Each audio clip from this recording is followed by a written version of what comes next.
Boa noite, queridas amigas, queridos amigos e especialmente queridos convidados de vários estados que estão conosco hoje, alguns pela primeira vez e outros já frequentando reunião semanalmente. Estamos muito, muito felizes de ver os vossos rostos radiantes e dar as boas-vindas a vocês.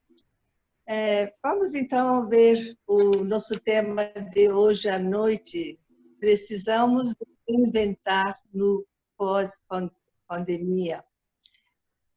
Realmente somos informados através da mídia, noticiário e pelas conversas de familiares e até desconhecidos dos resultados da tragédia, dessa pandemia, esta calamidade que se abate sobre todo o mundo. E todos oramos e desejamos que nossas vidas voltem ao normal. Todos realmente estamos cansados de tanto sofrimento.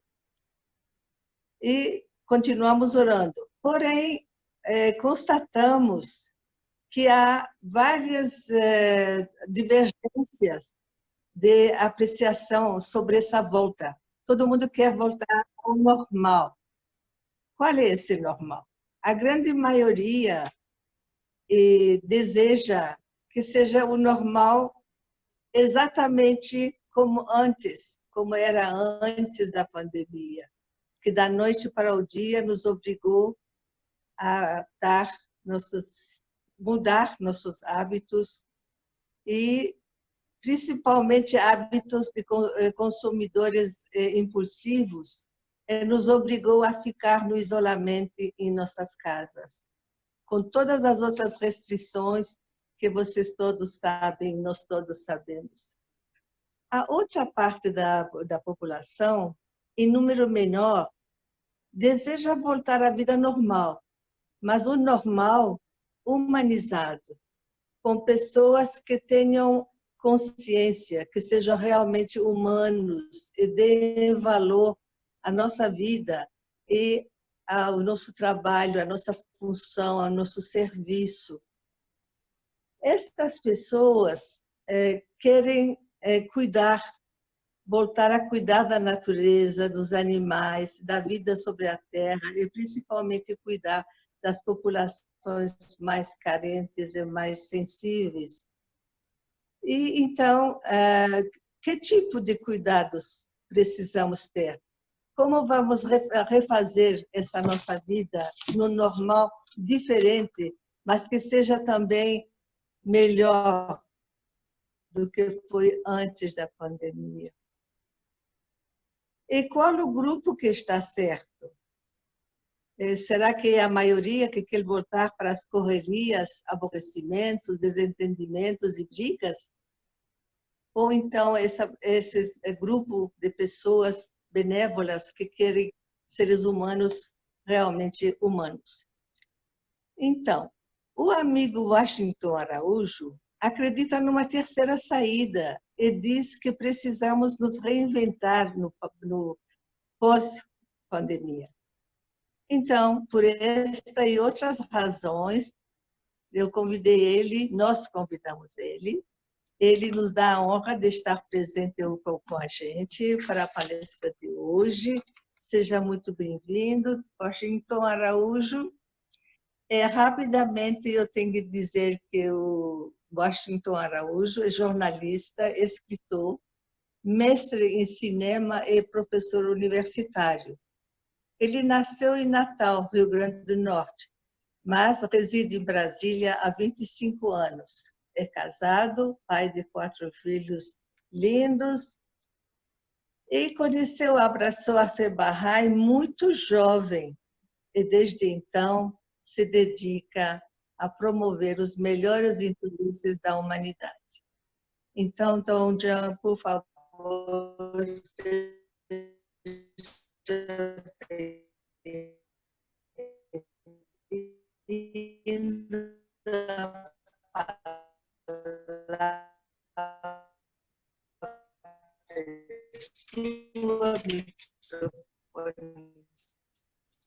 Eu estamos aguardando. Obrigado, dona Gui. Rosto, eu não via há muito tempo, com confinamento de interesses da humanidade. Então, a cada um de vocês, um caloroso, tanto quanto possível, abraço virtual. É uma alegria poder estarmos juntos. Esse tema tem mexido muito comigo durante o confinamento e acredito que ao longo desses minutos que estaremos juntos, vocês também vão se identificar com alguns insights, algumas percepções e algumas propostas que eu irei fazer ao longo dessa apresentação. Nós realmente precisamos nos reinventar após o Covid-19, porque a resposta que a humanidade está dando no combate a esse novo coronavírus, desde final de 2019, é exatamente o que mostra como a humanidade se encontra dividida, sofrendo e padecendo de tantas dores e tantas angústias por uma característica básica: não ter ouvido o chamado de Deus desde meados do século XIX. Um chamado que vem ecoando em todos os cantos do globo, que vem fazendo surgir novas cidades, já amparadas sob a guia divina, tendo círculos de estudos para poder se familiarizar com a palavra de Deus, tendo aulas de educação moral e espiritual para crianças de todos os continentes e tendo momentos maravilhosos de conexão com o sagrado. Essa conexão com o sagrado, ela deve existir sempre, independente ou não de estarmos confinados. Porque Deus nos quer confinados no coração dele. E nós queremos muito que Deus fique confinado em nosso coração. A beleza que nós estamos vivendo é uma beleza possível, que é a transformação de nossos sentimentos em um pensamento forte, apontando para a imprescindível unificação de toda a espécie humana. Essa apresentação modesta que eu procuro fazer a vocês, para ter início, eu gostaria de mencionar 6 obras, 6 documentos, 6 textos que são muito inspiradores para a nossa leitura. Porque para que a gente possa se reinventar, é necessário nos familiarizar com o propósito de Deus para a nossa geração, para essa geração. E eu apresento, então, os 6 documentos.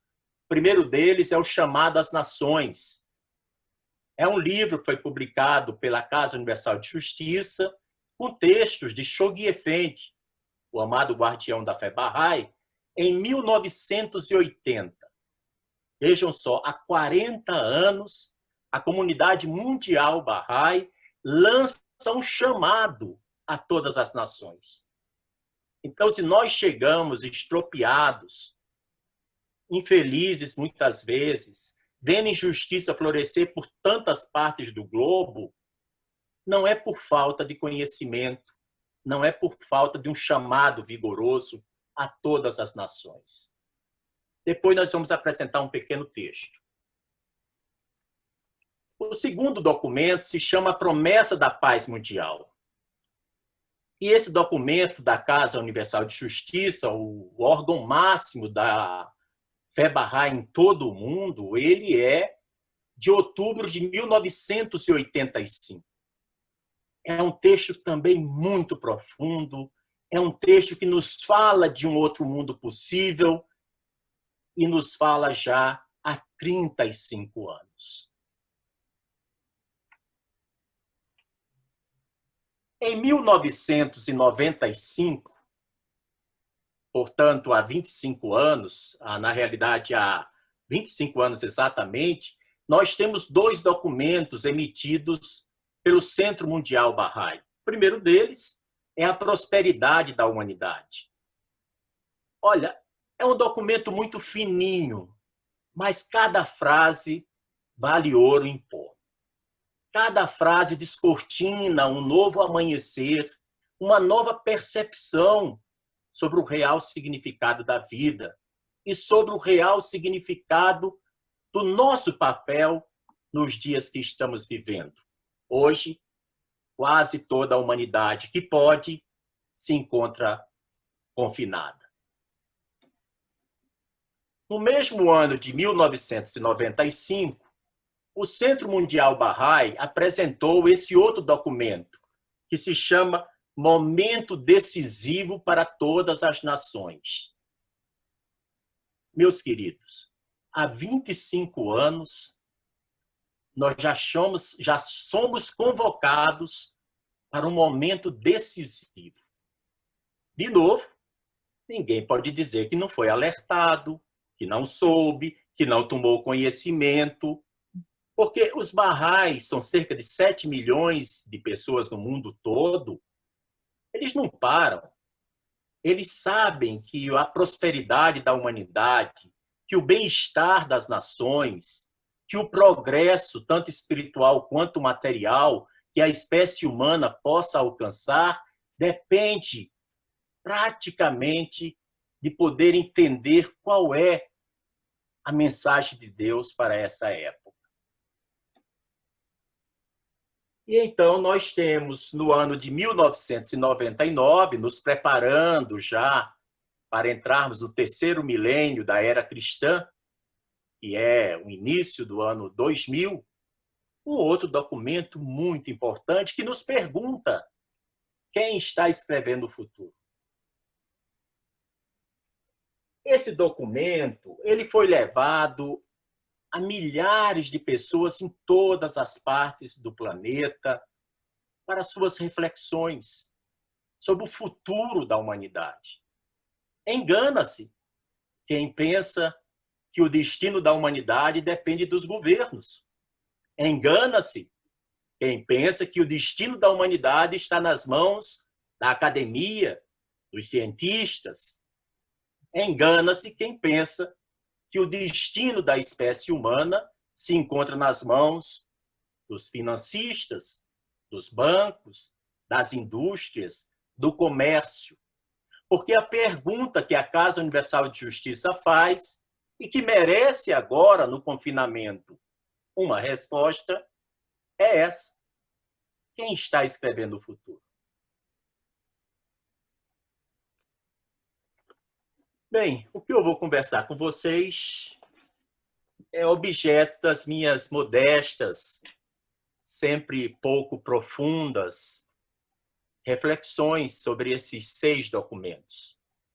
De 1980, com o chamado As Nações, até o ano de 2006, quando nós temos um documento chamado Uma Fé Comum. Mas esse documento ele é tão importante que eu deixei para apresentar aqui no final. Ele é de 2006. Portanto, há 14 anos, nós temos um 6º documento apontando para o reconhecimento de que existe apenas um Deus, uma religião divina e uma só humanidade.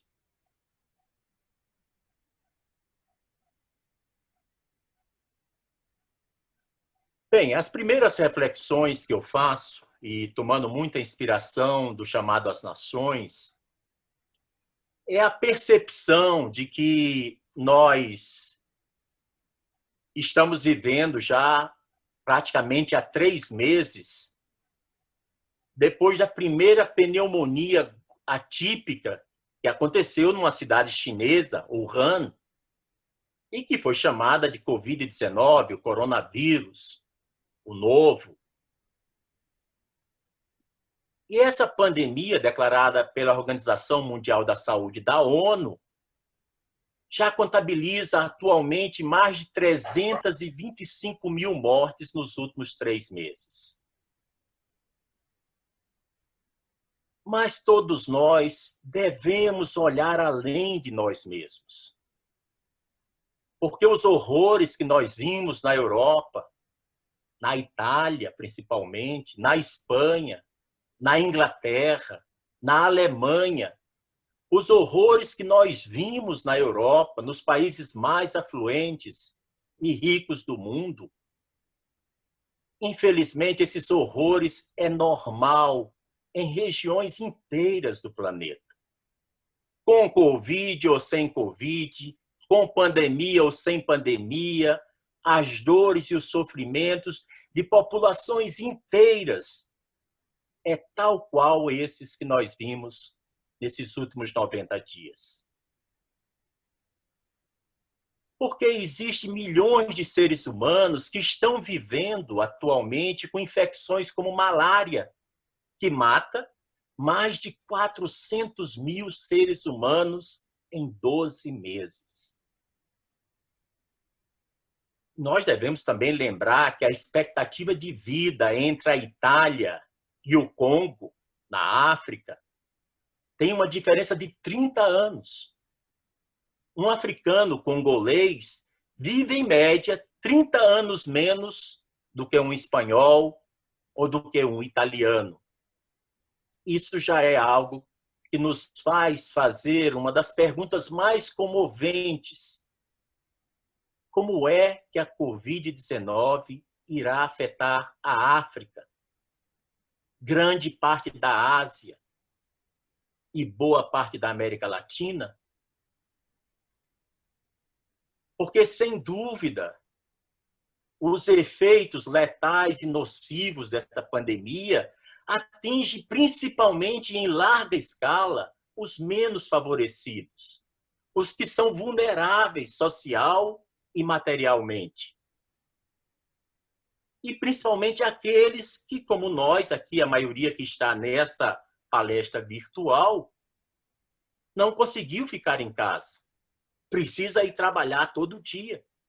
Se muitos de nós reclamam do tédio, de ficar o tempo todo fazendo visitas da cozinha para a sala, da sala para o quarto, da quarto para o banheiro, da cozinha para a sala, existem milhões e milhões de seres humanos que não têm o luxo do tédio que nós temos.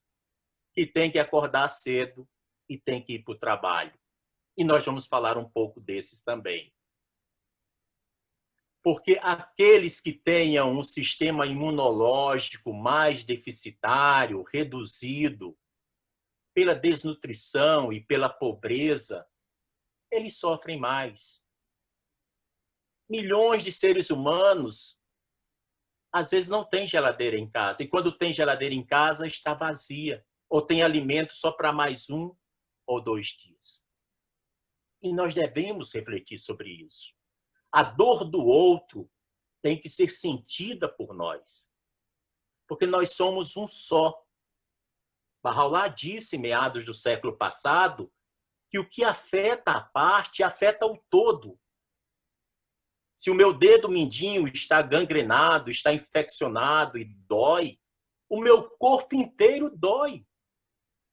Se a humanidade, como Bahá'u'lláh fez uma belíssima metáfora na sua mensagem à Rainha Vitória, em 1868, se Bahá'u'lláh comparou a humanidade ao corpo humano e disse que se uma parte do corpo sofre, o corpo inteiro sofre. Nós vemos agora no Covid-19, em especial e em particular, quão verdadeira, quão atual e quão urgente é essa metáfora. E nesses outros países que eu mencionei, os mais desfavorecidos por desnutrição, por pobreza e por miséria, infelizmente, depois da pandemia, deverão enfrentar surtos de fome e, às vezes, até de guerra civil. Porque as pessoas passarão a ter dificuldade de emprego, dificuldade de trabalho.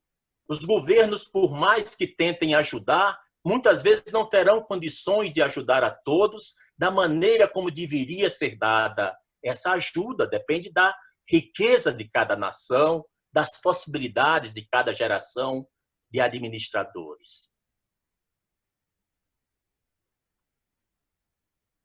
Eu queria também apresentar que nós precisamos sair dessa encruzilhada que nós nos metemos, a humanidade como um todo. Não estou tirando o meu corpo fora. Todos nós padecemos de muita dor, muito sofrimento, porque nós temos um destino comum que é inevitável. E isso a Casa Universal de Justiça declarou muito claramente numa promessa da paz mundial. O destino da humanidade é um só. Não existe algo fora desse destino.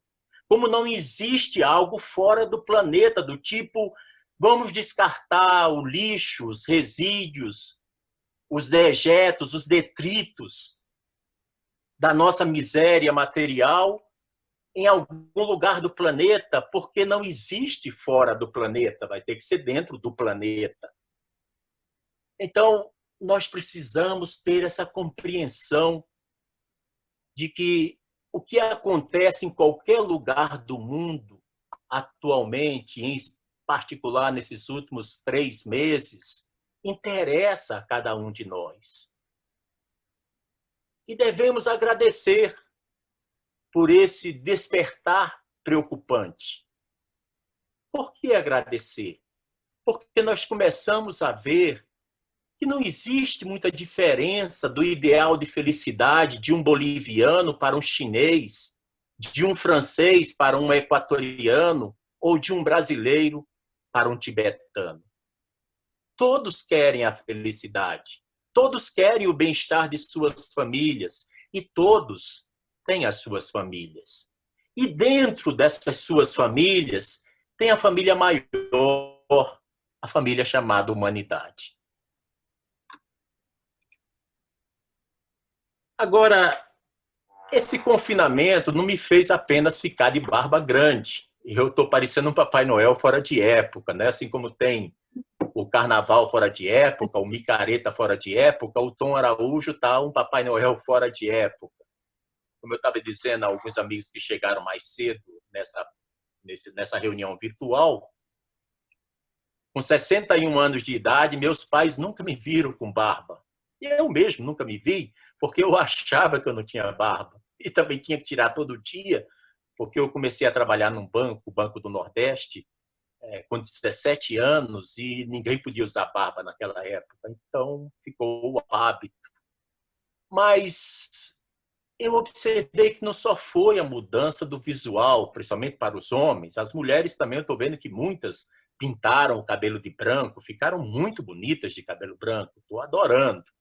Eu não as conhecia assim, então significa que o branco está competindo com a cor dourada, com a cor castanha, com o louro no cabelo das mulheres. E ficam muito bem, caem muito bem. Mas me fez pensar sobre a solidão. Essa solidão de estar dentro de casa. Essa solidão que, de alguma forma, nos ajuda a nos conectar conosco mesmos. É como se, de repente, a gente tivesse começado um longo retiro. Fechamos a porta para a rua, deixamos a porta da rua para trás e passamos a carregar sacolas pelos corredores, pelas escadas, sacolas com compras, com mantimentos, com alimentos. Os que puderam conseguiram logo encher suas geladeiras, porque sabiam que tinham que ficar em casa por algum tempo, por várias semanas seguidas, e agora já por vários meses. Estamos num retiro em que estamos separados. E muitos dos nossos parentes, por exemplo, eu não tenho visto meu filho Thomas praticamente 90 dias. A gente mora entre Brasília e Águas Claras, não é tão longe, mas como eu e a mãe dele, Ceres, temos mais de 60 anos, somos grupo de risco, por um ato de amor, a gente tem tido só encontros virtuais. E estamos separados também dos nossos amigos e dos nossos colegas de trabalho. Mas o detalhe é que não foi um retiro que nós escolhemos de forma voluntária. Ninguém decidiu, de repente, tirar um umas longas semanas de férias para fazer uma meditação zen num spa maravilhoso, com jacuzzis, com refrigerantes, Coca-Colas maravilhosas, com frutas da época, da estação, massagens e tudo isso. O retiro que nós estamos fazendo é altamente involuntário. Nenhum de nós pediu para fazer, porque nós apenas obedecemos às exigências firmes dos nossos governos e das instituições internacionais, como a ONU, como a Organização Mundial da Saúde, porque eles nos disseram que o confinamento, o isolamento social era a melhor forma de nos proteger contra os males da infecção pelo coronavírus.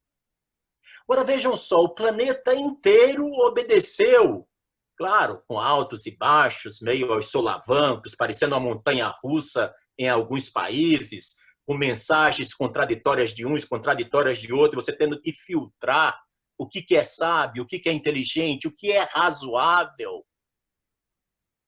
Mas a verdade é que essa obediência, me parece que 2/3 da humanidade que está confinada, ficou confinada em suas casas, obedecendo ao comando da ONU, da Organização Mundial da Saúde e de vários governos nacionais. Agora, vocês já imaginaram se toda a humanidade obedecesse ao comando de Deus? Como seria o mundo? Como seria o planeta? Afinal de contas, eu sempre tenho a percepção que Deus é muito maior, mais importante, mais cheio de poder e autoridade do que a OMS, do que a ONU, do que os vários governos somados. Me parece que Deus é simplesmente tudo.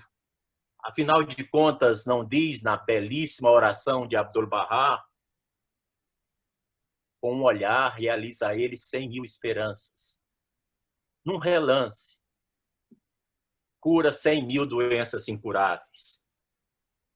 Com um vislumbre, aplica um bálsamo em toda ferida. Eu quero ver a ONU fazer isso. Eu quero ver a OMS fazer isso. Quero ver a OMS com uma canetada cumprir 100.000 esperanças. Curar toda a ferida com bálsamo. E extinguir todo tipo de enfermidade. Então, nós precisamos refletir sobre o poder que Deus investiu à humanidade de poder ouvir sua voz, de poder saber que Ele está mais uma vez caminhando sobre a face da terra. Esses apelos dos 6 livros que eu mencionei a vocês, que vai desde Chamado às Nações de 1980 até Uma Fé Comum de 2006, repetem, atualizam, mas trazem o mesmo poder e autoridade divina para essa época, para os últimos 40 anos e para os próximos séculos também. Então, nós já vimos que obedecer faz bem, porque se nós não tivéssemos obedecido e tivéssemos na rua, talvez essa reunião estaria com 3 ou 4 gatos pingados. Se tem tanta gente aqui, reunida, todo mundo junto, feliz, conversando, prestando atenção, ouvindo, refletindo, é sinal de que a obediência é algo muito aceitável e muito aprazível. Eu lembro que tem uma frase que Bahá'u'lláh disse numa epístola dirigida ao filho do lobo, em que ele diz: obedece-me e eu vos farei amigo de minha alma.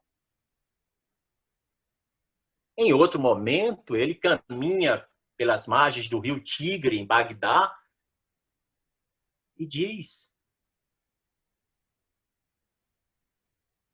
prossegue em minhas leis por amor a mim, e renuncia ao que tu desejas, se aspiras a meu prazer. Então, nós vimos 2 tipos de obediência. A primeira obediência para tratar do Covid-19, para não nos infectarmos, para não sermos transmissores, nem ativos, nem passivos, de um vírus que é letal. E o segundo tipo, a obediência ao mandamento divino. Quem disse que não existe uma encruzilhada, que essas duas obediências se fundem e se encontram?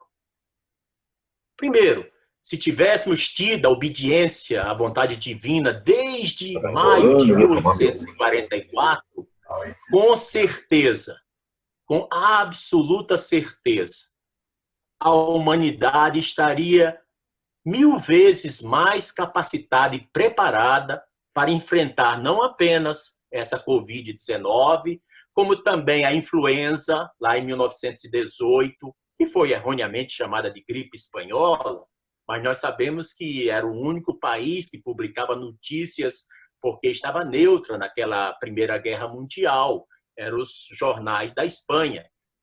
Como só eles podiam publicar sobre a pandemia do influenza, foi batizada de gripe espanhola. Acho que não tinha nada a ver com a Espanha. Agora, se nós tivéssemos ouvido essa mensagem trazida por Bahá'u'lláh, pelo Báb, desde meados do século XIX, a humanidade inteira já teria tomado rumo, já teria assegurado o seu passaporte para o bem-estar e a tranquilidade de seus povos. São duas obediências que nós precisamos refletir. Mas então a gente deixou as sacolas com a comida na escada, levamos para a cozinha e de repente a gente está trancado, trancafiado dentro de casa. Nós estamos no meio de uma nova vida. E estamos cercados de anúncios de morte. Se você ligar a televisão da CNN, Record, Band, Globo, não vai faltar notícias de mortes, de tragédias, de estatísticas de infectados e de falecidos pelo Covid-19. Então, só nos resta ficar dentro de casa esperando. E, às vezes, nos perguntando o que nós estamos esperando, Sargan, Gita Hanum, Hulk, João Davi, Janete, o que nós esperamos, Johnny, Linda, Diana, Zé Roberto, Helena de Sevilha? Será que a gente espera só o fim do confinamento? Será que estamos esperando pela próxima crise? Ou será que nós estamos esperando mesmo a oportunidade de mudar? A nossa solidão se assemelha a um isolamento forçado, que é imposto pelo poder invisível de um vírus. Nos sentimos ameaçados. Até quando isso vai durar? E temos que cuidar para que esse isolamento, esse confinamento, não se transforme num estado de depressão crônica. Porque nós, seres humanos, somos seres melancólicos que, em algum momento da nossa vida, da nossa infância, tomamos conhecimento da passagem do tempo e, com ela, da perda e da transitoriedade. Imaginem vocês que tinha eu 9 anos de idade, na calçada da casa dos meus pais, na cidade de Açu. Eu comecei uma conversa com meu pai dizendo, se um dia eu morrer, meu pai começou a rir, porque ele achou, talvez, a inocência, né? Com 9 anos de idade, me achava que era imortal, eterno. Se um dia eu morrer, mas chega um momento que, durante a própria infância, nós descobrimos que nós somos finitos. Nós temos, sim, prazo de validade. E essa consciência da nossa finitude, ela pesa sobre nossos ombros. E a nossa melancolia vai se aprofundando. Mas, felizmente, nós aprendemos a lidar com a nossa melancolia e a iluminá-la com música, com a contação de histórias, com a leitura de livros, ou com uma expressão de amor. Em outras palavras, nós precisamos, cada um de nós, tornar esse confinamento em um processo criativo. Vamos traduzir naquilo que o poeta Calvin, o inglês, havia dito, que o processo criativo da solidão é tratar a tristeza com um sorriso e não como depressão. Portanto, nós sabemos que no meio dessas angústias do confinamento, fica extremamente difícil encontrar alguma esperança. Existe o perigo de grande parte da população mundial, sim, ficar deprimida. E isso será um problema de saúde dos mais sérios, principalmente se for combinado com a solidão. Mas, meus queridos e minhas queridas, uma boa notícia. A solidão é um estado em que nós podemos nos concentrar para mantermos um diálogo interno.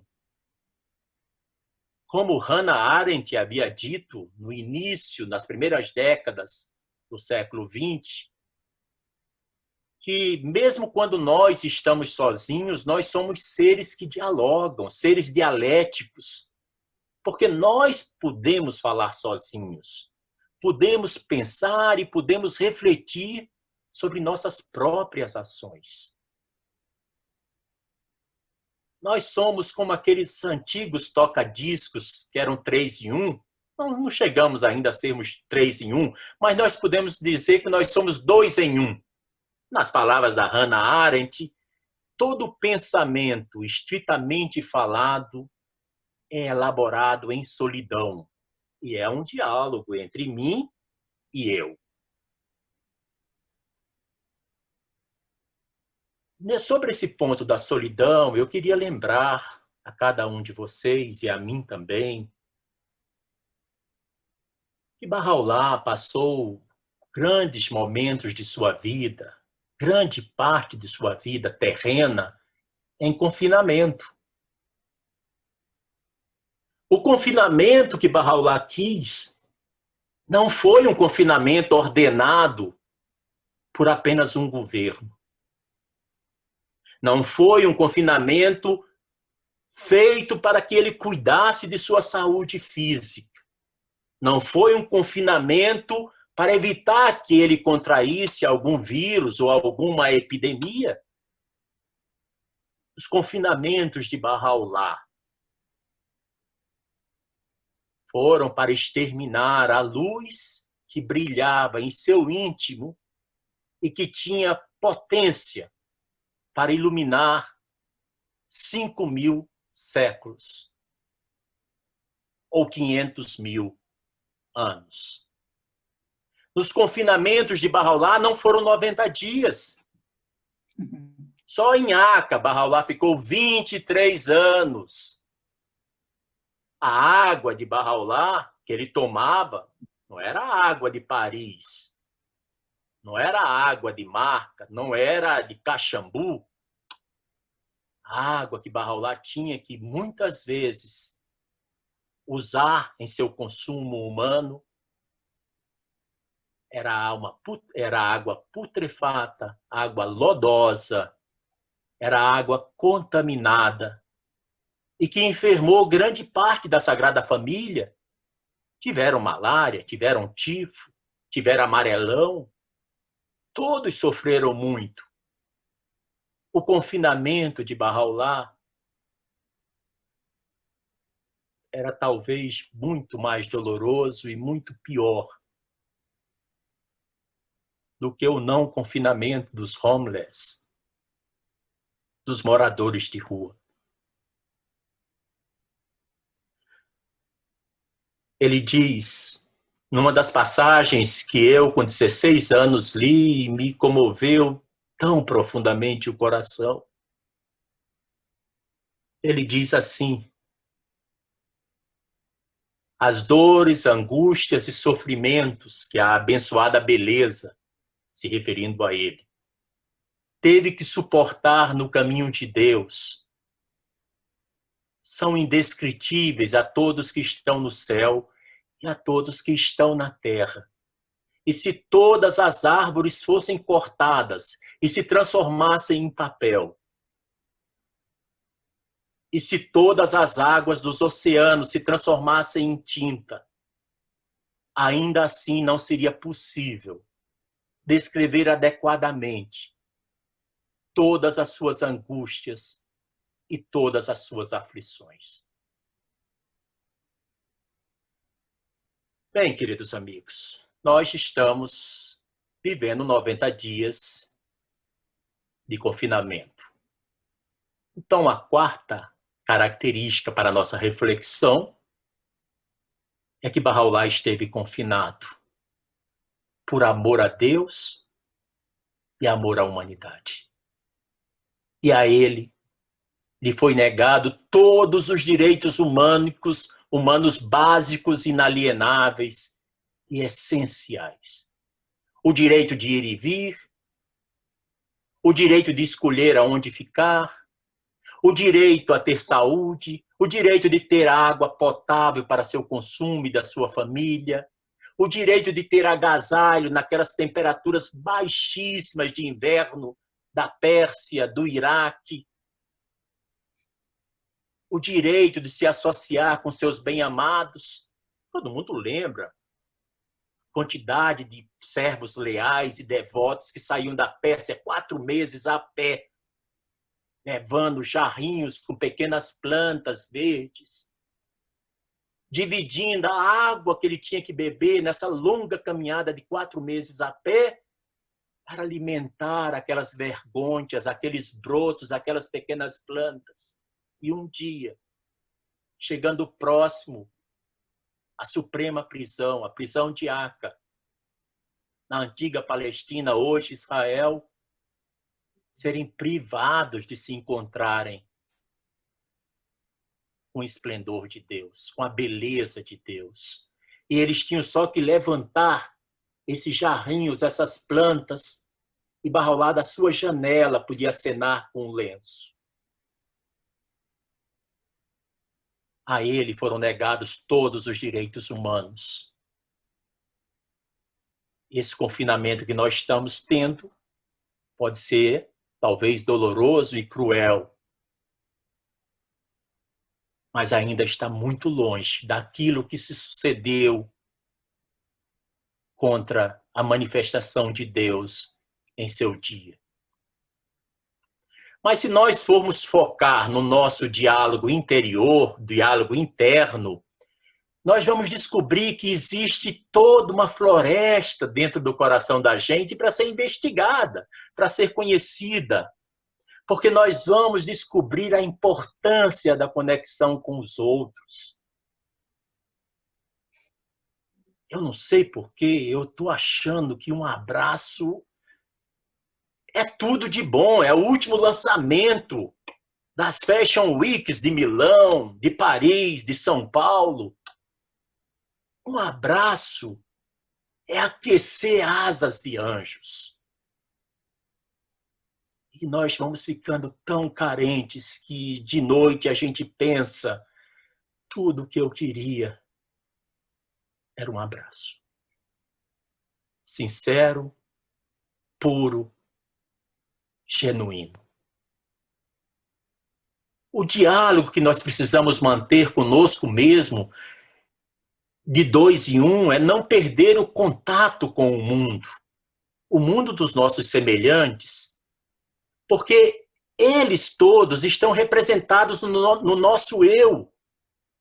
E o nosso eu mantém o diálogo com o nosso pensamento. Vocês lembram de uma palestra que Abdu'l-Bahá fez em Paris em 1911? Eu sei que eu estou sendo repetitivo citando palestra de Abdu'l-Bahá. Vocês sabem de cor e salteado, sabem o verso e o reverso.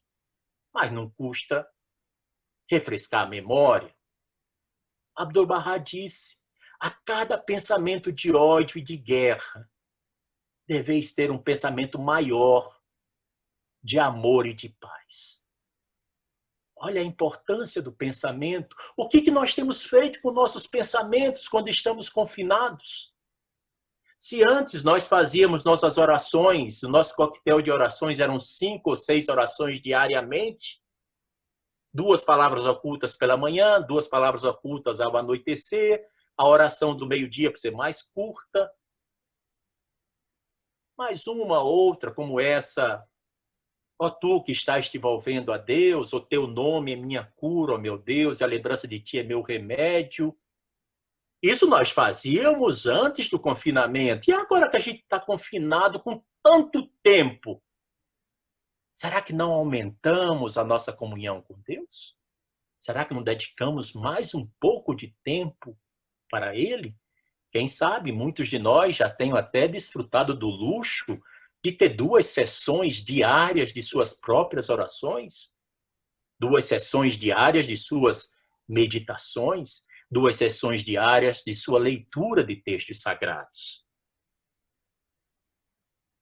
Bem, nós temos que fazer uma troca única, que é como sair dessa encruzilhada.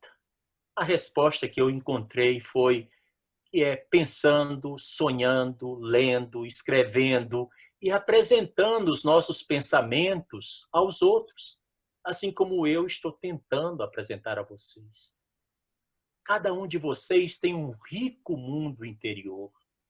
Revelem esse mundo aos seus amigos pelo WhatsApp, pelo Instagram, pelo Facebook, pelos telefonemas. Cada um escreva o seu próprio diário sobre o seu desenvolvimento espiritual individual. Não tem aquela palavra maravilhosa, avalia-te a cada dia, porque não saberás quando serás chamado a prestar contas. Como é que você avalia se essas palavras entram num ouvido, saem na outra, você nunca nem pegou a caneta, nem pegou um teclado, nunca digitou nada? Que avaliação você faz? Então, talvez você não faça avaliação nenhuma. Quando eu digo você, cada um de nós, eu, todos. Bem, eu queria compartilhar com vocês a importância da resiliência, que está sendo chamada mais recentemente durante o coronavírus pelos filósofos como longanimidade, que é algo maior do que só a resiliência. Traduzindo, resiliência é a arte de extrair da adversidade, das provações, ensinamentos. Trocando em miúdos, fazer do limão a limonada. O que eu ganho durante esse confinamento? Como eu cresço durante esse confinamento? Quem será o Tom? Quem será a Guite? Quem será o Zé Roberto? Quem será a Gisela Manucherry? Quem será a Odete Lacerda? Quem será o Idevir? O Carlinhos de Tocantins? Quem será cada um de nós depois que sairmos do confinamento? Com certeza não poderemos ser os mesmos, senão a gente não evoluiu em nada. Lembram daquela palestra de Abdu'l-Bahá para Laura Clifford Barney, que é do livro Resposta a Algumas Perguntas, que ele diz que no desenvolvimento espiritual não tem parada.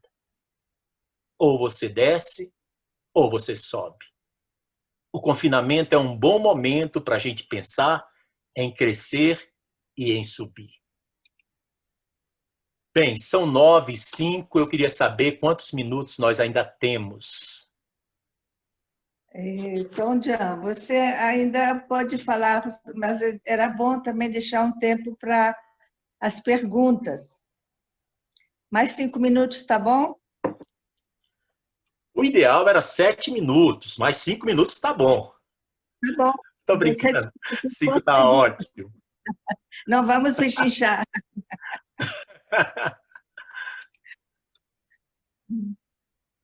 Eu queria mostrar para vocês que nós aprendemos a resiliência.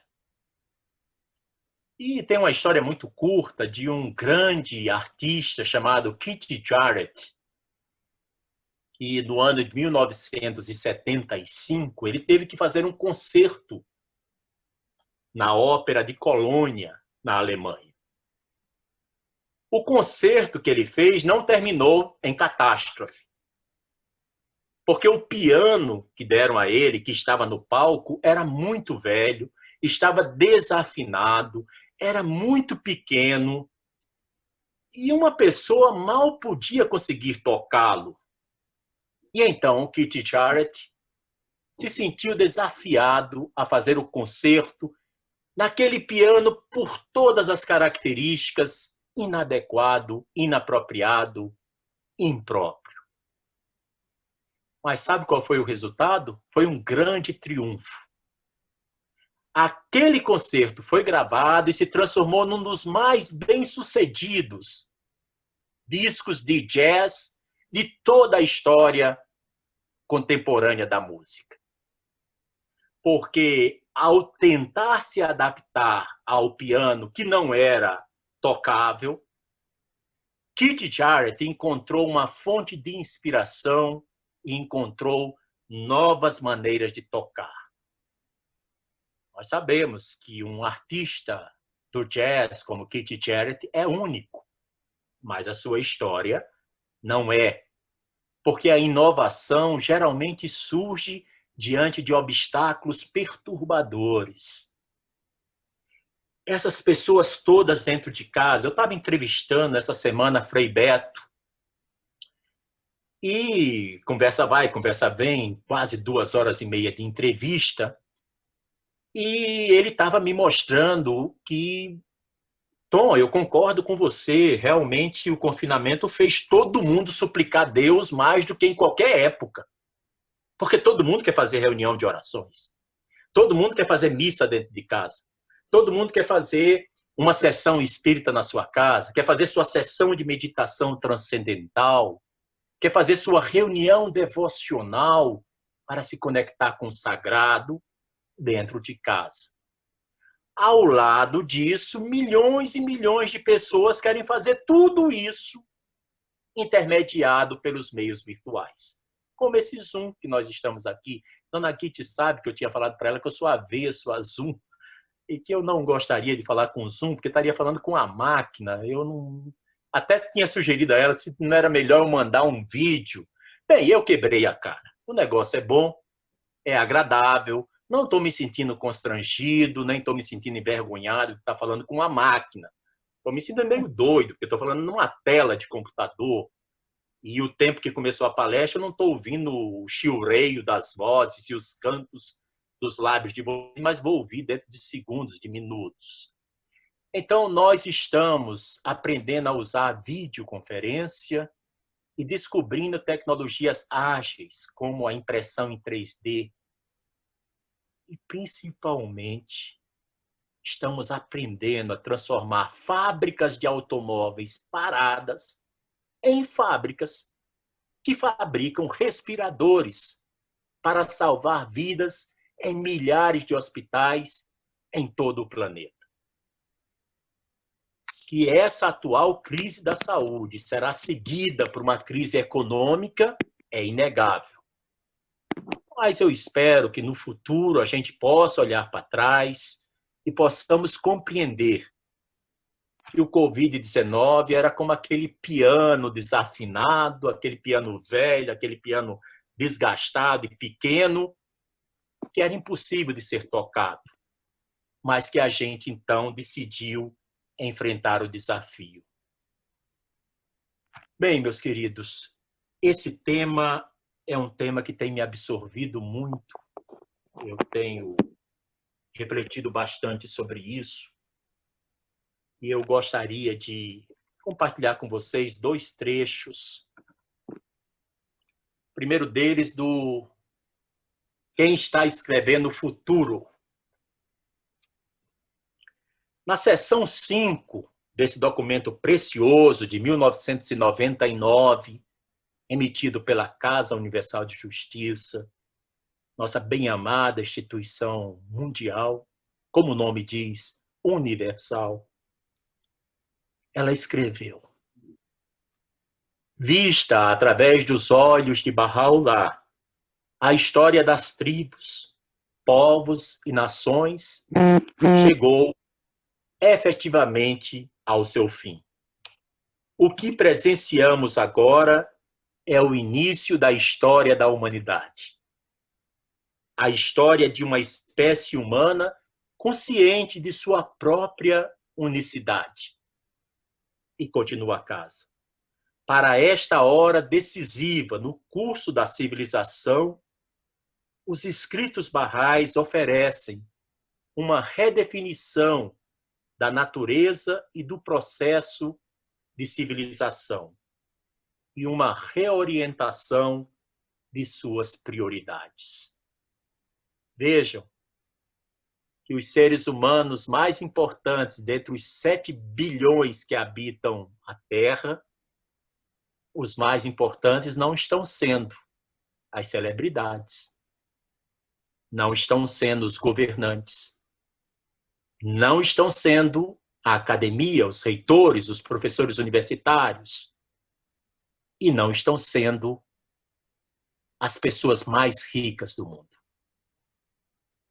As pessoas mais importantes que nós estamos vendo são os enfermeiros e enfermeiras, os médicos e as médicas, os assistentes de enfermagem, os assistentes e técnicos de saúde, as pessoas que coletam os nossos lixos, as pessoas que organizam e suprem as gôndolas dos supermercados, as pessoas que estão no caixa para receber o pagamento, os policiais que evitam que vire um caos generalizado, os bombeiros apagando o incêndio. As pessoas mais importantes estão sendo os agricultores, que estão cultivando os nossos alimentos. Ficam essas reflexões, que são apenas iniciais, mas acredito que seja suficiente para um par de horas de pensamentos. Bem, estou à disposição, dona Guite. Muito obrigado, querido Tom. Realmente, eu acho que na sua próxima apresentação vou ter que também acrescentar filósofo. Nunca vi você filosofar desse jeito. Parabéns, você realmente foi muito feliz. Principalmente, eu lhe agradeço por ter reapresentado esses 6 volumes de livros que nós temos já, como você falou, há quase 30 anos, ou mais, alguns mais que 30 anos, e que precisamos urgentemente reler para tirar as nossas conclusões e aproveitar esse tempo que a coronavírus está nos dando para também ver a nossa responsabilidade nesse processo.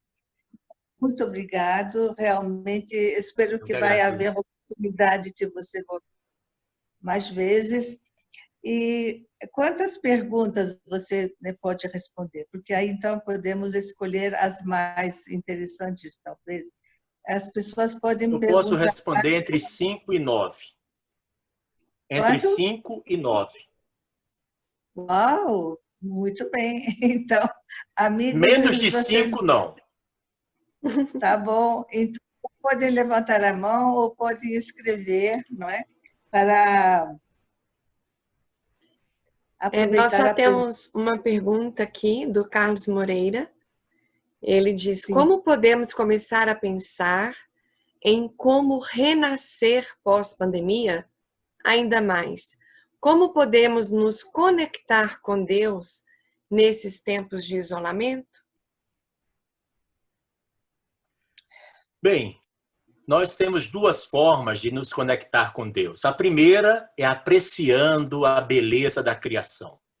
E a segunda é nos familiarizando com os textos revelados através de seus santos mensageiros.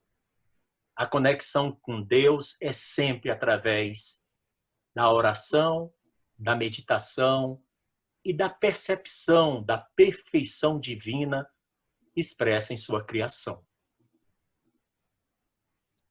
Muito bom, obrigada, Tom. A próxima pergunta? Estão perguntando sobre a oração que foi lida no início. É uma oração recentemente traduzida, uma oração de Bahá'u'lláh. E estão pedindo também para que seja enviado. Eu não sei se eu consigo colocar ela aqui no chat, mas eu posso colocar meu contato e quem quiser depois entre em contato comigo ou então com a Git. No convite também tem o meu telefone, o zap da Git, o meu, e a gente pode compartilhar.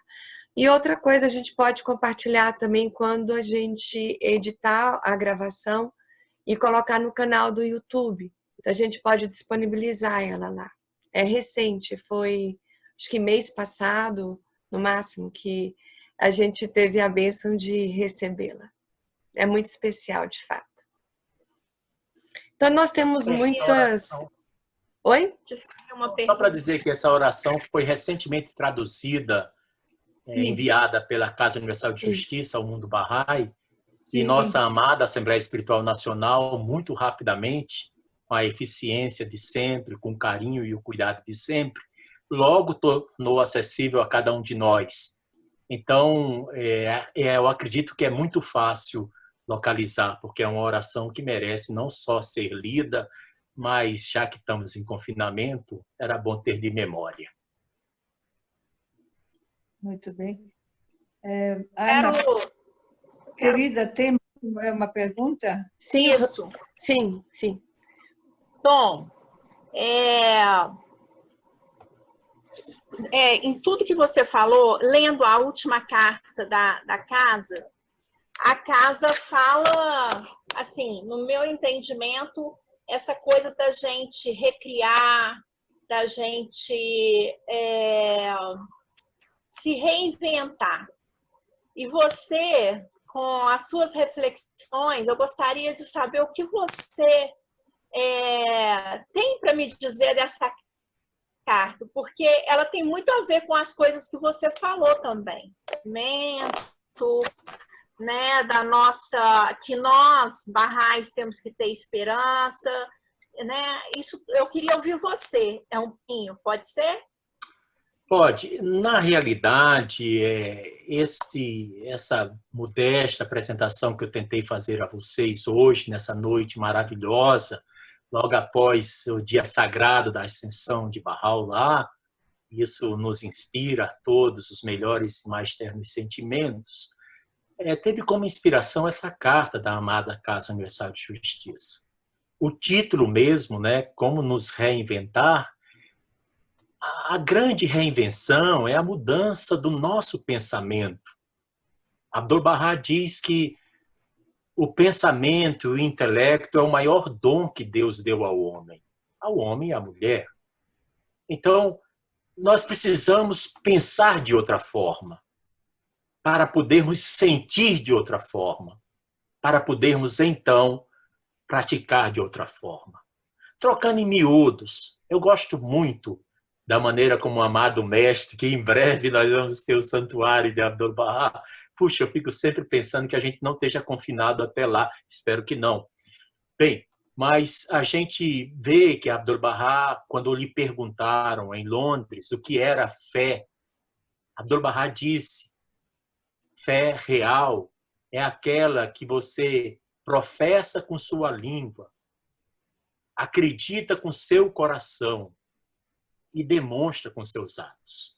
A reinvenção, parece-me, na minha Tom Araújo opinião, muito pequenininha, da altura de uma gilete deitada, é que nós precisamos realmente melhorar a qualidade do nosso pensamento. Tem que ser pensamentos mais focados nos melhores interesses da humanidade, pensamentos mais focados no que Deus deseja da gente e transformar o quanto antes a nossa vida naquilo que Abdu'l-Bahá diz na oração: tu és mais meu amigo do que eu sou de mim mesmo. Então é essa reinvenção, é a reinvenção do pensamento, do sentimento, do coração, isso se transformando em atos práticos.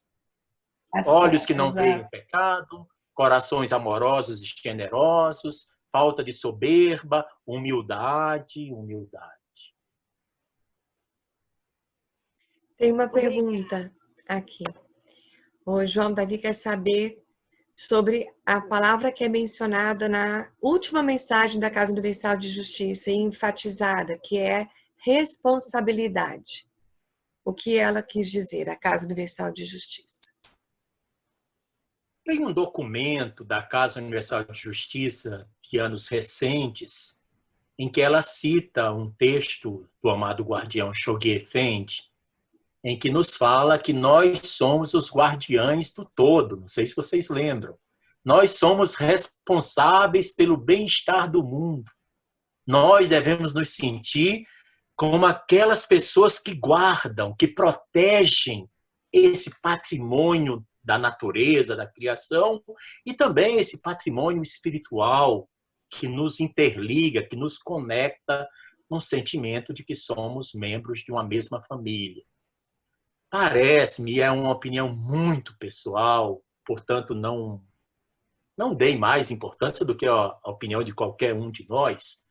É importante, mas cada um pode chegar à sua própria reflexão. É que nós temos responsabilidade primeira e unicamente pela nossa própria vida. Nós somos responsáveis pelo próprio destino que nós temos. E a maneira como nós somos responsáveis pode sim causar uma grande revolução espiritual em todo o planeta. Então é uma responsabilidade que não pode ser delegada aos outros. Vou deixar isso para a Assembleia Local de Mogi Guaçu cuidar, para a Assembleia Local de Iranduba, para a Assembleia Local de Brasília, de Maceió. Vou deixar isso para a Assembleia Nacional cuidar. Existem coisas que nós temos que cuidar. E a primeira delas é a característica da nossa vida interior, a nossa relação com Deus e como nós traduzimos essa relação na nossa convivência diária. Querido, o Hussein quer saber a sua opinião. Se no mundo pós-pandemia ou alguns anos depois, a tendência será das pessoas se deslocarem para morarem em cidades menores, cidades pouco habitadas? Olha, essa questão ela merece realmente muita atenção. Só para vocês terem uma ideia, eu tinha preparado 47 tópicos e apresentei só 16. Nossa. Porque o assunto me envolveu e eu comecei a me apaixonar e comecei a desencavar dos baús aquele documento, aquele livro, aquela carta e fui afunilando. Quando eu vi, eu tinha muita polpa de fruta para fazer suco demais.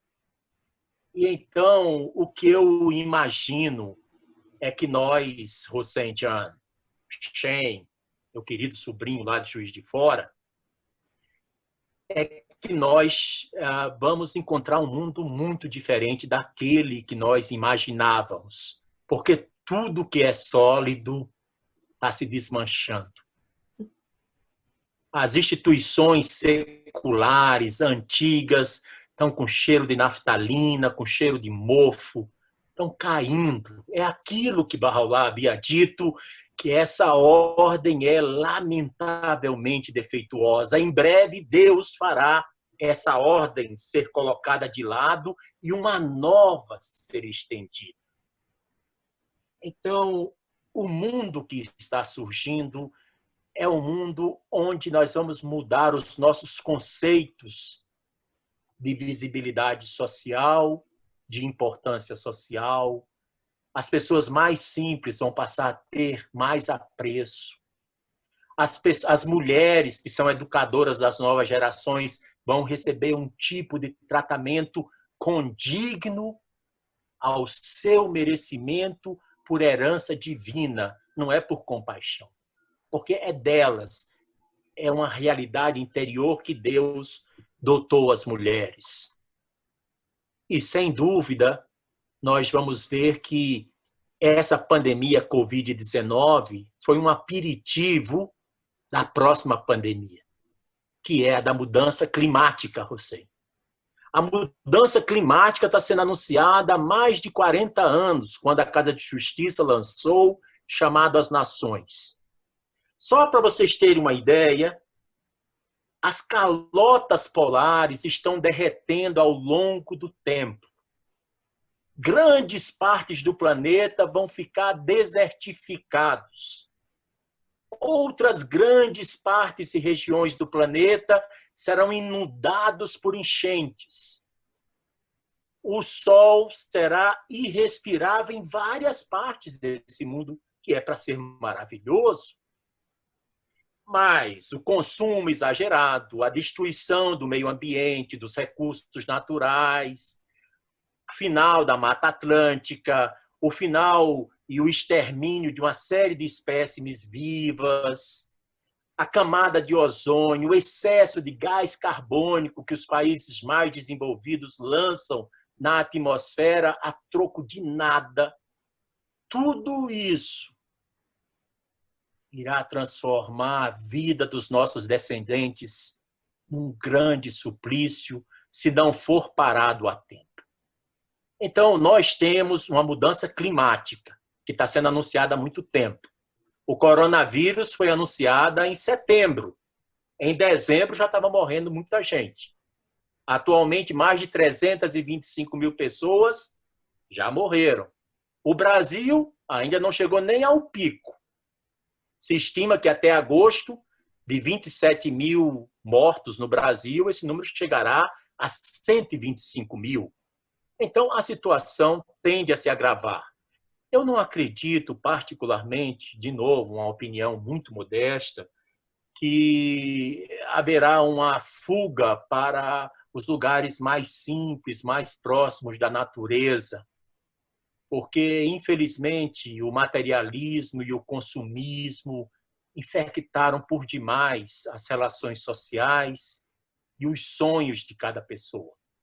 As pessoas querem conforto, lazer, shopping, refrigerantes, comidas pré-cozidas, pré-preparadas, quer tudo do bom e do melhor. Só não quer que alguém mastigue por elas, mas se tiver...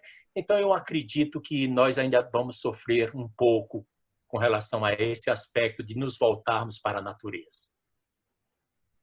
O Sérgio, ele pergunta se essa pergunta do Hussein de ir para cidades no interior, que ele perguntou a sua opinião, se seria uma recomendação de Bahá'u'lláh. E ele também pergunta se já existe alguma interpretação da epístola do Sagrado Marinheiro, que seria um propósito para este momento. Bem, vocês não estão querendo perguntar a um palestrante, vocês estão querendo alguém neto de um profeta, estão querendo aquele Jeremias, Isaías do Antigo Testamento. São perguntas muito difíceis de responder, mas a gente sabe que as melhores respostas devem ser fundamentadas nos textos sagrados do Báb, de Bahá'u'lláh, de Abdu'l-Bahá, e desde abril de 1963, sob o manto e a guia infalível da nossa amada Casa Universal de Justiça.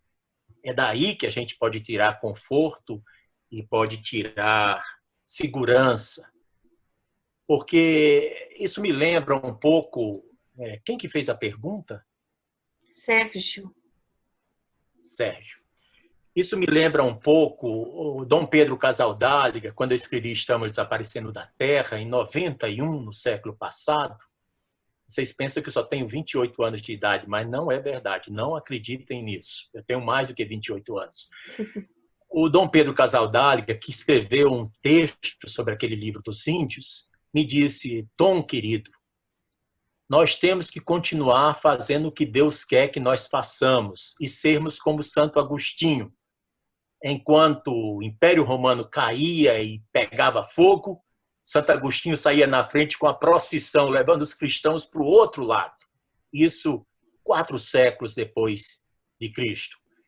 Então, nós temos realmente que nos volver à busca e essa guia que vem da Casa Universal de Justiça. Nós sabemos que Bahá'u'lláh disse que a cidade é a pátria do corpo e o campo é a pátria da alma. Nós sabemos que Bahá'u'lláh e Abdu'l-Bahá, na Epístola da Medicina, nos orienta a consumir produtos naturais, produtos que venham da natureza, que sejam plantados. Nós sabemos de uma série de admoestações e de recomendações com relação ao cultivo de hábitos alimentares sustentáveis e que sejam saudáveis, ou seja, sem efeitos colaterais. E sobre a epístola que ele mencionou, eu confesso diante de todos vocês que é a minha mais completa ignorância. Eu absolutamente não sei. Também acho que não é o lugar, é o momento de falar sobre isso, porque está fora do tema, não é?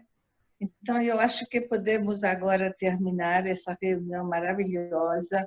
Todos que estão mandando mensagens estão agradecendo de todos os estados. Mas tem uma reivindicação, né, Guite? Além dos agradecimentos, e que são muitos, que vale a pena depois você poder estar vendo, eu compartilho com você, mas estão solicitando uma live onde você possa dar esse gosto dos outros tópicos não abordados hoje. E não foi só uma pessoa, várias pessoas estão aqui, ó, aplaudindo essa proposta, porque você deu um gostinho essa noite, né? E aí, como não foi nem 50% do que você poderia nos presentear, tem várias reivindicações aqui de que seja feito outros momentos, outras oportunidades. Aí você, de repente, já apaixonou pelo Zoom hoje. Vamos ver como que pode ser. Agradecemos, né, a presença de todos. Eu queria dizer a vocês que fico muito agradecido. O convite de Kitty Hanum realmente me convenceu. Ela viu que até ontem, creio que foi a última vez que nós nos falamos sobre esse encontro, eu estava até pedindo se não pode adiar, talvez fazer com outra pessoa. Olha, eu acho tão estranho ficar falando com uma tela de computador. Eu sempre achei que o que me inspira é o brilho do olhar das pessoas que ouvem, porque eu nunca me preparo para o que eu vou falar. E como é que eu fico olhando para as pessoas e de repente, eu estava falando com uma máquina. Eu peço 1000 desculpas, eu juro por Deus que isso não me parece algo que toque corações, que toque almas, mas a gente tem que obedecer. Então, eu fui convidado e pude oferecer isso a vocês, alguns pensamentos, algumas assertivas. Mas, com relação à live, eu acho que vocês deviam convidar o Ian Garbinato, o Marcos, o Sérgio Abbas, o Max Willek. Eles são excelentes artistas, eles estão fazendo um trabalho extraordinário na música. Opa, pode deixar que vai ser convidado para poder continuar essa conversa. Gente, amiga, muito obrigada pela presença de todos vocês, muito obrigado a Tom, realmente foi maravilhoso. E você está vendo pelo sucesso, vai ser obrigado a voltar.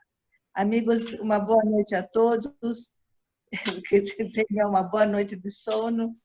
E realmente estamos muito felizes com o sucesso da palestra e vai ter continuidade. Um grande abraço a todos. Boa noite. Muito obrigada. Tchau. Obrigada. Helena! Obrigada. Adorei, muito obrigada. Ana Paula, que alegria. Vanderleia. Obrigado, Tom. Foi maravilhoso.